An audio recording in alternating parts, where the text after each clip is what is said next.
Old clips have a funny way of resurfacing at the perfect time. And for Din Thomas, a fiery take he made about Magomed Ankalaev just came back to bite him. The clip showed Din saying Ankalaev should be traded out of the UFC, straight to the PFL in exchange for Dakota. He laughed, he doubled down, and fans thought he was just trolling. But the timing couldn't be worse because Ankalaev is now a champion, and suddenly those comments are being replayed everywhere. Daniel Cormier, who has always defended Ankalaev, wasn't having it. DC blasted the take, calling it disrespectful and flat out ridiculous. But Din Thomas, he didn't back down. In fact, he tripled down, saying Ankalaev still doesn't belong in the UFC and that the PFL would be a better fit. The MMA world lit up. Some fans agreed, saying Ankalaev has been a frustrating fighter to watch. Slow pace, too many decisions. Others said Din crossed the line by disrespecting a current champ who has done nothing but win. It turned into a full-blown feud, and the timing made it even more dramatic, right as Ankalaev is preparing to defend his belt. He said this. Trade her to the UFC. Yeah. You know, she belongs in the UFC. Just trade. Listen, get rid of Ankalaev in the UFC. Trade her for Ankalaev. We don't need Ankalaev. You know what I'm saying? We don't need this guy. What? Trade her. What a good take. Holy shit. Yeah, trade her for Dakota. Trade Ankalaev for Dakota. Dakota's fun, dude. You know what? I'm all about this take. Ankalaev will fit right in at the PFL. Another guy that no one knows about. I've been saying this for 2 years. I've been saying this for 2 years that they needed to make that trade. About Ankalaev. Yes. Why? When Ankalaev was running around trying to get fights, begging for fights, I said trade his ass to the PFL where he can go win $1 million. And so that's what I was saying. So the clip that we just heard was actually a year ago. Shut up, D. It was a year ago where he was still begging for fights. And I was like, yo, just trade him to the PFL because he could make $1 million there. He'd win the tournaments there. And we could use Dakota. Now, here's the thing. So I went back after all this thing blew up. I'm surprised that they conveniently brought it out now when he's defending. He's a champion. And he's about to fight for a world title. So, of course, this is the perfect time for them to bring it out now. But I went back, and not only am I doubling down, I'm tripling down, and I'm still saying that it would be a better... Dean, get out of here. Dean.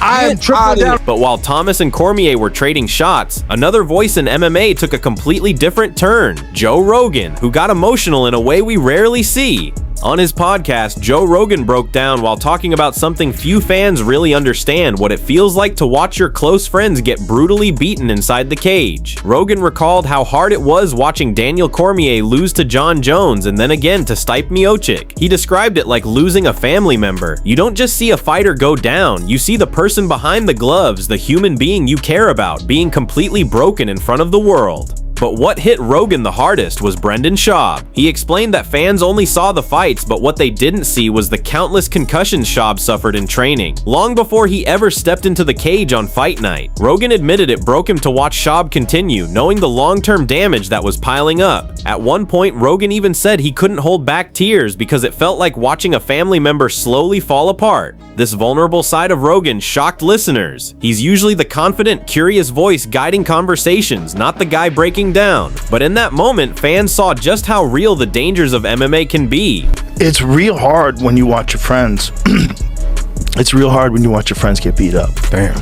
Yeah. Real hard. Yeah. You know, it was real hard me watching Cormier when Jones beat him up. Right. That was hard. The Stipe one was hard. You know, especially the one when Stipe KO'd him against the cage. It's just hard. Yeah. Because you know them. You know them as human beings. You know, you know what that's gonna do to them. Devastating. It's like a loss. It's like you lost a family member or you lost a dog. Yeah, but you know, see, it's affecting you right now. Shit, just thinking about it. That's like, it's hard, man. I start crying. Yeah. But like, for me, the hardest one was Schaub, because Schaub didn't want to quit, and I was like, dude, the thing about Brendan that most people don't know is how many concussions he took outside of the fights. So you see the fights, but Meanwhile, attention has also shifted to Ilia Topuria's first title defense, and Michael Chiesa is adamant that Justin Gaethje deserves that shot. Ever since Topuria knocked out Charles Oliveira, speculation about his first defense has been non-stop. Topuria has openly chased a fight with Paddy Pimblett, dismissing Gaethje as not the fight fans want, but Chiesa isn't buying it. He argues that Gaethje's resume, his fan support, and his willingness to take risks make him the obvious choice. Chiesa even pointed to Gaethje's fight with Max Holloway as proof of his sacrifice, saying Justin has given everything: his health, his longevity, and unforgettable wars for the fans. With his career window closing, Chiesa believes the UFC owes him the title shot before it's too late. As he put it, the Paddy fight can wait, but Gaethje's time is now. Chiesa said on Bonefire Podcast, quote, "There are some people saying it's gonna be Paddy," Chiesa told MMA Junkie. "You put some big fights together early. 2026, we're not gonna see Topuria in the rest of the ESPN era. I think if Ilia was going to fight in December, I feel like we'd be hearing about it by now, because that's not that far away. I've heard it could be Paddy, and I've heard it could be Justin. For the Justin fight, yes, it's a tough matchup for him, but worst case scenario, even if Justin wins the title, it's not necessarily a bad thing. He's one of the most beloved fighters on the roster. For me as a fighter, a big part of me feels like, you know what, give Justin Gaethje that title fight, because we only have him for just this much longer. He took a huge chance when he fought Max. Whether the UFC promised him something or not, I don't know that. Nobody knows the truth except for Justin. But you know what? Just give the guy the fight. He earned it. He has earned it in blood. He has earned it through his efforts, through all he has given us and left us. He has given us things he will never get back through the course of him having this goal of entertaining us, fans. So just give him the fight. It's a win-win scenario. The Paddy fight's always going to be there because those guys have youth on their side. Justin Gaethje doesn't have youth on his side. For Arman Tsarukyan, unfortunately, he's got to win one more. Heavyweight champion Tom Aspinall casually dropped his UFC fight predictions, and his picks raised eyebrows, especially when it came to Islam Makhachev. Aspinall didn't hesitate to back Jack Della Maddalena in a potential matchup against Islam. The idea of a dangerous striker like JDM going up against Islam's suffocating wrestling immediately sparked debate. I'm Tom Aspinall, and these are my UFC fight predictions. Carlos Olberg versus Dominic Reyes. I'm gonna go Reyes. Rene Derrida versus Brendan Allen. RDR, I think. Leon Edwards versus Carlos Pratt. Leon Edwards. Valentina Shevchenko versus Weili Zhang. Shevchenko. Jack Della Maddalena versus Islam Makhachev. Tough one. I'm gonna go Jack Della, actually. And this one's not official at all, but Alex Volkanovski versus Lerone Murphy. I think Volkanovski. And then Jack himself weighed in. Instead of shying away, he explained exactly how he thought the fight would start. According to JDM, Islam might test his striking early, but eventually he'd shoot for the takedown, trying to replicate Khabib's style of pressure. Jack admitted he expects grappling exchanges right away, but he also pointed out that Islam will be moving up in weight, and that could slow him down. Still, JDM said he's preparing for the best version of Islam, bigger, stronger, and more dangerous than ever. Fans quickly split into two camps, those who believe Islam's wrestling will always dominate, and those who think a crisp striker like Jack could be the one to finally crack the code.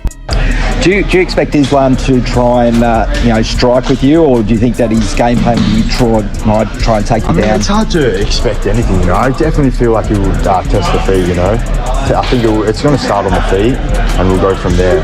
But yeah, I think he's going to try and mix it up. I think he's going to probably try and get on the wrestling early, I'd imagine. Looking back on the Bilal fight, he probably sees that Bilal's mistake was maybe not getting on the wrestling early. So yeah, I expect in the first round we'll be getting to some at least some grappling exchanges, Who's going to come up in weight? Your weight class. Do you feel like that's going to slow him down a little bit?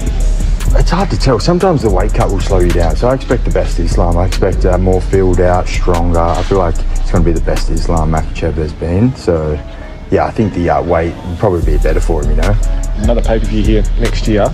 You win this, good chance you headline that. Does that help as well with the motivation stakes? Honestly, not really. I'm motivated, It's a big fight, it's a big challenge. Late at night, Ferguson dropped a bizarre video. No explanation, no context, just the word heat repeated over and over, mixed with random visuals and music. Fans immediately flooded the comments trying to figure it out. Was Tony teasing a comeback fight? A new training style? Or was it just another episode of Tony being, well, Tony? This is why Ferguson remains one of the most unpredictable figures in MMA. Even when he's not fighting, he finds a way to keep people talking. Some fans love it. They say it's part of his genius, the same chaotic energy that made him a fan favorite. Others roll their eyes, saying it's just nonsense with no meaning. Either way, Tony's still a mystery, and his loyal followers wouldn't have it any other way.